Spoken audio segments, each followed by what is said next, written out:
សុខស្ដីអ្នកនរគ្នាសុខសប្បាយអ្នកនរគ្នាថ្ងៃនេះជាថ្ងៃច័ន្ទណាអ្នកនរគ្នាថ្ងៃច័ន្ទហ្នឹងគឺថាញ័របងក្រងសក់ថ្ងៃច័ន្ទហ្នឹងពីសុខសុខទុកអ្នកនរគ្នាតើអ្នកនរគ្នាសុខទុកយ៉ាងណាដែរ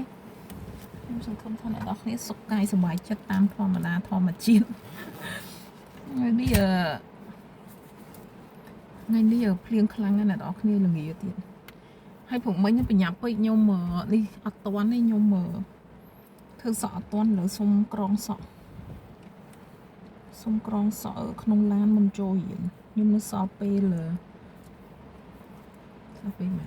សល់ពេល20នាទីទៀត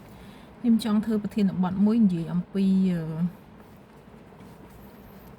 ក្រងសក់បដាខ្ញុំធ្វើប្រធានបទមួយនិយាយអំពីភាពស៊ាំរបស់ខួរក្បាលយើងខួរក្បាលមនុស្សយើងហ្នឹងណាព្រោះអីខ្ញុំបានកាបុនខ្ញុំនៅខ្មែរហ្នឹងខ្ញុំបានអានកសែតមួយរបស់ជប៉ុនណានិយាយអំពីស្ត្រីមេផ្ទះម្នាក់ដែលគាត់ stress ខ្លាំងពេកគាត់ធ្វើប្រទេសផ្ដាស់ឲ្យខ្លួនដាក់ខ្លួនឯងដោយសារអ្នកនរគ្នាដឹងទេស្ត្រីមេផ្ទះហ្នឹងគឺគាត់ទៅតែមានកូនដំបូងហើយកូនរបស់គាត់ហ្នឹងគឺកូនភ្លោះទៀតគាត់ជាជនជាតិជប៉ុនប្តីគាត់ក៏ជប៉ុនដែរហើយអ្នកនរគ្នាដឹងទេពួកជនជាតិជប៉ុនហ្នឹងធ្វើការអត់ដូចមនុស្សធម្មតាទេគឺធ្វើការដោយរ៉ូបូដូចម៉ាស៊ីនអញ្ចឹងហើយស្ត្រីក្មេងហ្នឹងគាត់ទៅមានបាត់គាត់មិនមានបាត់សោះគាត់ទៅចាប់ផ្ដើមឲ្យមានជីវិតអាពាហ៍ពិពាហ៍ហើយគាត់ក៏មានកូនហើយកូនរបស់គាត់ហ្នឹងគឺជាកូនភ្លោះទៀតដល់ពេលកូនរបស់គាត់កូនភ្លោះអញ្ចឹងហើយគាត់ភ្លាមគាត់ឈប់ពីការងារហើយមានកូនភ្លោះហើយប្តីគាត់ធ្វើការដែរប្តីគាត់មានពេលណាអ្នកនរគ្នាដឹងហើយនៅជប៉ុនធ្វើការពិបាកណាស់នៅជប៉ុនធ្វើការគឺម្នាក់ប្រឹងខ្លាំងដូចម៉ាស៊ីនណាខ្លះចេញពីធ្វើការមកហ្នឹងជិះអាទិភ្លើងមកផ្ទះណាដេកតាមផ្លូវក៏មានដែរដោយសារគាត់ហត់ខ្លាំងពេកអញ្ចឹងក៏មានពេលជួយមើលកូនរបស់ប្រពន្ធហ្នឹងទេប្រពន្ធជប៉ុនហ្នឹងទេហើយប្រពន្ធជប៉ុនហ្នឹងកាលគាត់នៅក្មេងហ្នឹងគឺគាត់ធ្វើការនៅក្រុមហ៊ុនឋានៈគាត់ធំដែរអញ្ចឹងណាដូចជាប្រធាន project ដូចជាគាត់នៅប្រធាន project ខ្ញុំមិនច្បាស់ទេដោយសារតែអត់ច្បាស់ពីអាមុខរបរការងារគាត់ដែលគាត់ឋានៈអីប៉ុន្តែដឹងថាគាត់ប្រធាន project ហ្នឹងធំហើយបានលុយច្រើនហើយនឹងធ្វើការច្រើនតាក់ទងជាមួយនឹងឯកសារអីជាមួយនឹងខាង project អ្នកនរគ្នាដឹងហើយខាងធ្វើ project ហ្នឹងវាតាក់ទងមួយរឿងឯកសាររឿងកំណត់ master ខាងកំណត់មេកំណត់អីដើម្បីយើងធ្វើហើយយើងយកទៅឲ្យគេធ្វើយកទៅឲ្យគេអនុវត្ត project របស់យើងអញ្ចឹងណាហើយគាត់អត់មានបទពិសោធន៍មើលកូនទេដល់ពេលគាត់មានផ្ទៃពោះហើយគាត់បានកើតកូនភ្លោះបាន2មកក្មេងអ្នកនរគ្នាដឹងហើយកើតមកវាមានដឹងអីគឺដំបងឡើយគឺបើគេឲ្យយំហើយញែកញាច់ហើយគាត់ជាស្រីស្អាតធ្វើការមានការងារមានមុខរបរអីគឺហៅមនុស្សគេហៅ high show high class អញ្ចឹងណាដល់ពេលគាត់ឈប់នៅផ្ទះមើលកូនអត់ល្ងុយដូរពីកន្លែងពីធ្លាប់ធ្វើការមកនៅផ្ទះអត់មានមុខរបរអត់មានការងារទេមិនដឹងថាគាត់ឈប់រយៈពេលតែ3ខែហ្នឹងហើយគាត់ចូល2ខែហ្នឹងគឺគាត់ចូលទៅវិញឬក៏គាត់ឈប់រហូតខ្ញុំមិនដឹងទេតែដឹងថាខ្ញុំមើលកសែតជប៉ុនហ្នឹងគឺថាគេឈប់1ខែ2ខែហ្នឹងមើលកូនហើយបន្ទាប់មកយើងចូលធ្វើការធម្មតាប៉ុន្តែបើសិនជាអត់មានណាមើលកូនទេគាត់ត្រូវឈប់រហូតដល់កូនអាយុ3ឆ្នាំបានគាត់អាចទៅធ្វើការវិញអញ្ចឹងបើសិនជាគាត់មានឪពុកម្ដាយឬក៏មានកន្លែងទទួលមើលក្មេងអីចឹងទៅយើងអាចឈប់តែ2ខែ3ខែតាមនឹងទៅតាមរែងច្បាប់របស់ប្រទេសនីមួយប៉ុន្តែគាត់ឈប់បានតែប្រហែលហ្នឹងគាត់ឆ្លងទលេហើយកើតបានភ្លោះ2ហ្នឹងគាត់មើលកូនអត់ល្ងុយទាំងយប់ទាំងថ្ងៃយំកូននឹងយំហើយគាត់ទទួលយកអត់បានអញ្ចឹងណាអញ្ចឹងទៅគាត់ធ្វើប្រទេសផ្ដាច់ខ្លួនឯងហក់ពីលើគេសម្រាប់ខ្លួនទុកកូនពីនៅក្នុងអាប៉ាតម៉ង់យំដល់ប្តីមកវិញអ្នកប៉ូលីសអីគេមកធ្វើអន្តរាគមន៍អញ្ចឹងគាត់ទៅបាត់ហើយអញ្ចឹងទៅរឿងហ្នឹងក៏ខ្ញុំមើលតាំងពីខ្ញុំមិនតមានកូនដែរហើយខ្ញុំមានអារម្មណ៍ថាខ្ញុំអាណិតគាត់ហើយហេតុអីបានកាលហ្នឹងខ្ញុំមើលខ្ញុំឆ្ងល់ខ្ញុំថា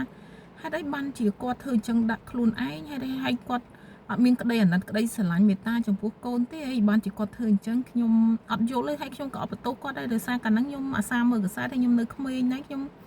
អត់បានដាក់បន្ទោសឲ្យអ្នកណាអត់ចេះបន្ទោសគេកាលហ្នឹងគឺចេះតែទទួលស្ដាប់ហើយយកមើលថាហេតុអីហើយមានចម្ងល់ថាហេតុអីដល់ពេលដល់ខ្ញុំឆ្លងកាត់ជីវិតអាពាហ៍ពិពាហ៍ហើយមានកូនច្រើនណាបានខ្ញុំយល់តាមពិតទៅបើសិនជាអ្នកនរគ្នាណាដែលមានកូនហើយគាត់អត់មានប័ណ្ណពិសោធន៍គាត់ អត់មានចាស់ចាស់បដៅឪពុកម្ដាយឬក៏មីងមីអត់បានឆ្លងកាត់អាភិបជីវិតថា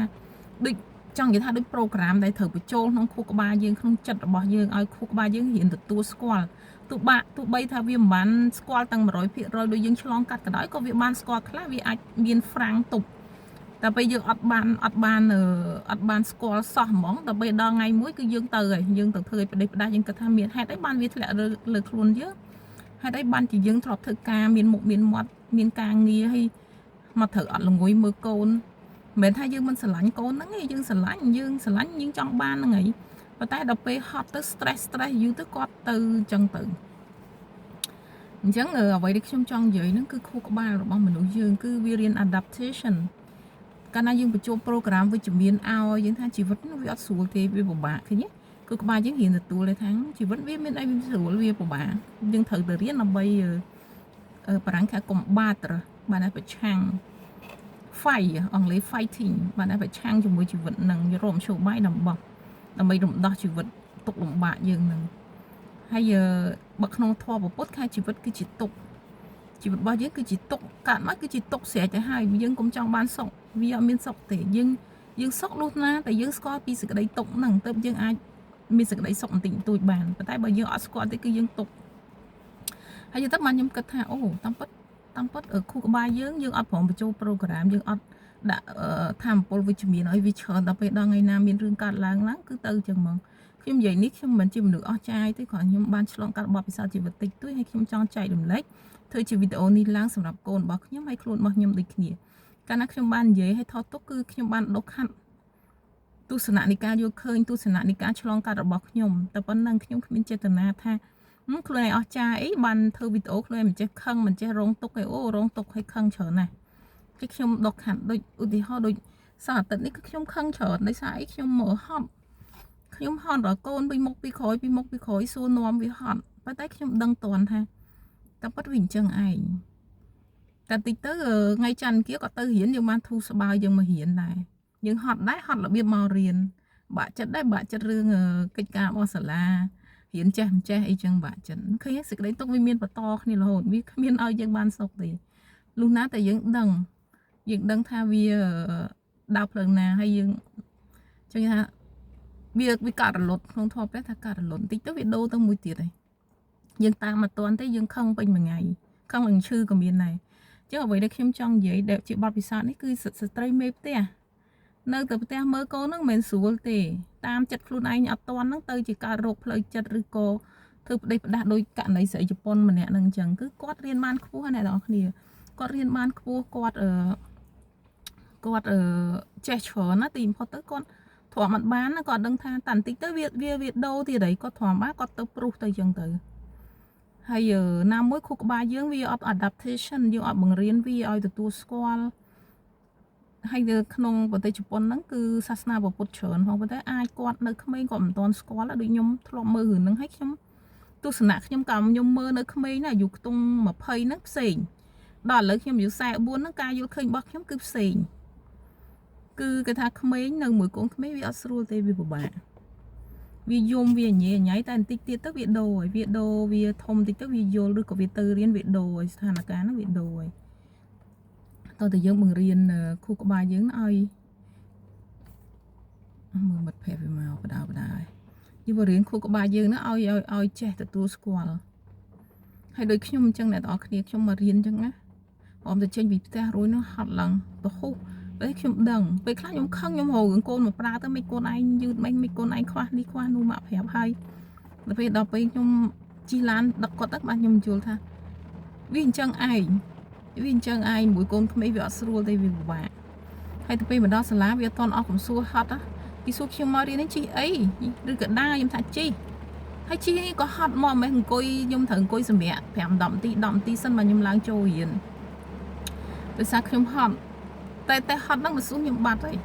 ហើយតាចេញពីរៀនហ្នឹងនឹកកូនណាទៅយកកូនមកហើយគឺចឹងឯងក្មេងវាអត់ស្រួលទេវាពិបាក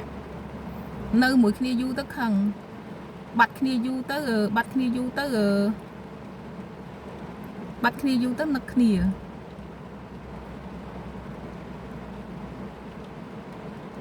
គឺមកបដា chẳng ở vậy được xem trong giấy nó cứ tha thử tự liên bằng riêng khúc ba dương ai chạy ảnh đậm hay chỉ vật stray mê té nó ọt xuống tì cứ của bạn nè anh ấy chụp bút nhung tư hiến nhung miên pê sầm mẹ nhung miên pê dậy lê nhâm tật nhâm cà phê nhâm tài ở đây nó té nhung nhưng mà đăng bởi nó té nhung ọt sờ bài cho tì nhung mà hiến mà nhung sờ bài trận vậy nick nhung mình sập té nhưng mình sập côn ấy nhung lạnh mình đâu chỉ lạnh bóc nhưng mà thấy nhung màu miên là cà rô này dùng cho nhung mà thời khuya sờ bài trận hay là thò mà đá bờ dương sờ bài chất nè là nơi chung vinh dưỡng có sờ bài chất này côn nhất sờ bài chất này bờ dương ở sờ bài chất nè nơi chung vinh dưỡng có sơ sờ bài chất này hay mà riêng đấy thử bô chia pê lý này đó cái này mình xuống thì bô chia pê lý chớ nè đôi phần đi chẳng ngờ phần đi khổ là ý ở trong mà hiến này mẹ nó liền khăng cái chơi trong nước té sầm mẹ tí tiết tại ở tìแต่nước té nhung ăn hiến thì nhung sức kết mà hiến ok chị sử dụng trong khói đầy vậy được xem trong dưới cứ dương thử chơi vào chỗ program với chỉ miền ở luôn ai bây giờ ở chỗ tới cái chặt bao dương nó vi trong số tới trong ăn số bài thì dương bắt phòng từ school cả lục bạ thì mua đôi stray Japan nó chứ còn hay còn ở miền nào chui bằng plư có thang lời chỉ vật bình chắc ở miền nào cái vào chỗ program mới còn hay còn ở chỗ tiết và hai chỉ vật với số tới ta một con mình nè cứ việc chặt stray việc số tới là nít bạ bài là nít là nút bạ bài là nút chứ cột cả lục bạ tay tầm miền nó strayสำคัญนะdương pe nó dương miền sạch đằng dương ai giờ rồi khi niệm nó slide nâng ớt cá này khác này đó khi đừng ấy mình con ở trong từ thời chân ấy tại con rồi khơi chứ nào vậy được có thứ cứ trong mình trong bánh hà vậy được con bán trong cam trong ăn cam mình trong bánh hà chẳng về để dương khăn khăn program ấy còn trâu lên này đó kia tại bây dương rộng lỡ rộng ngập dương sao phải trâu lên vì dương phải trâu đang ngày mỗi miền ấy cả lang chụp chỉ vật dương program nó vì nơi khác vì ai cái hai tha ai chui rụng đó dương ban khác ok là đó khi tập phân nâng ai nhờ muốn bật mặt chậm là video của bác nhung chun xong chun chấm riêng một bát cam chấm nón trứng thà chấm nứt chấm rơi snai cam phliêng rồi lùm thấy sao tay ngày ninh mấy phliêng hay chứ thức nhung trong chỉ riêng bọn nâng chấm rơi snai cam phliêng rồi lùm min đây về là có này có chứ có thì dùng mấy phliêng khlang này nó phliêng chấm rơi snai cam phliêng rồi lùm min đây về là chứ coi ok lấy chấm xong chun chấm riêng một bát cam chấm nón trứng thà chim rư snai trong phim rồi lưng này có phim gì đâuยังทะเลมองหายนู้นลงโอนนักบ้องนักคืนเกลียดได้สนายตรงเงินหายโอนสนายแต่โปรบองแต่บ่มน้องโดยใส่กรอบเปลี่ยงตื้อมองตื้อหายบ่องห้องหาชไงบองถ้าชอมชายโดยเป็นจรนัยเมย์ย้ายทมระเบิงระเบิดอ่อนจำบองแสนซอกใส่ขนมดวงจันเชื่อเป็นรอเดิบการิกบานสบายรอเดิรองเงียรองจำดอลร่มหายหัวเตียนหายบองเอ้ยจำไม่ทำไมเติบบองวัลวิญรือสนายจรีจเร